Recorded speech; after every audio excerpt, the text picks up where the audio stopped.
Aujourd'hui, nous allons voir le premier obstacle parmi les 3 grands obstacles qui ruinent ton niveau de leadership participatif. D'abord, je veux que tu comprennes une chose. Un leader, c'est une personne qui a la capacité d'influencer positivement ou négativement, ça dépend du type de leader, les autres personnes à faire ce qu'il a envie de faire dans un enthousiasme total, sans les obliger, mais que ces personnes se lèvent et fassent ce qu'il a envie de faire, que cette personne a envie que les personnes la fassent. Le premier obstacle qui peut bloquer votre niveau de leadership participatif est le suivant.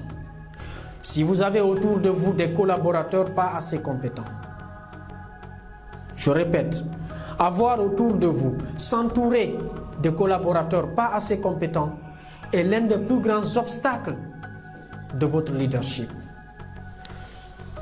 Vous savez, il arrive des moments, soit dans le monde des affaires, en entreprise ou dans les ONG, dans les associations, dans le monde politique, il y a toujours des personnes ou des leaders qui aiment s'entourer des personnes qui ont un niveau de compétence en dessous d'elles.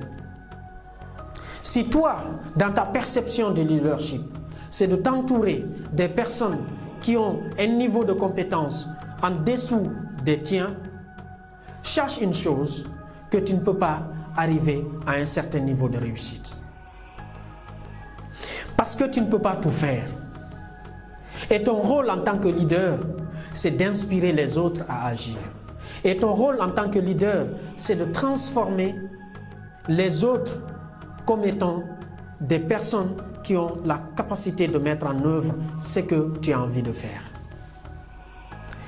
S'entourer des personnes qui ne sont pas compétentes représente le point de départ de l'obstacle qui va ruiner ton leadership.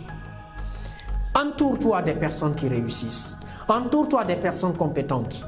Entoure-toi des personnes qui sont même à la rigueur, qui sont plus que toi.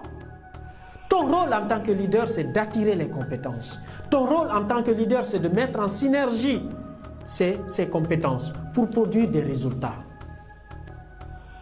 Mais dans le cas contraire, si tu t'entoures des personnes, des collaborateurs qui ne sont pas compétents, tu ne peux pas espérer avoir un résultat qui peut impacter ton environnement, qui peut avoir de l'impact autour de toi. Regardez toutes les grandes entreprises, regardez toutes les grandes organisations. Le leader en question est parfois celui qui a moins de diplômes ou parfois qui est celui qui a les moindres compétences.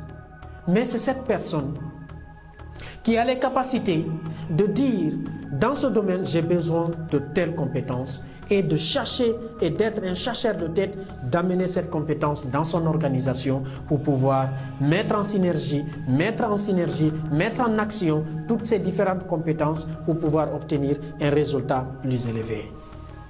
Alors si autour de toi, à chaque fois, tu te retrouves avec un résultat médiocre, remets-toi en cause et observe autour de toi, là où ça ne marche pas, et trouve des compétents pour remplacer ces postes-là, pour que tu puisses aller de l'avant. Fais attention pour que tu t'entoures des personnes compétentes. C'est l'obstacle le plus fondamental que tu dois surmonter. Apprends à t'entourer des personnes compétentes et celles-ci t'aideront à transformer ta vision en une réalité. Je te dis à demain pour le deuxième obstacle parmi les 3 grands obstacles qui ruinent ton leadership. Merci et à tout à l'heure.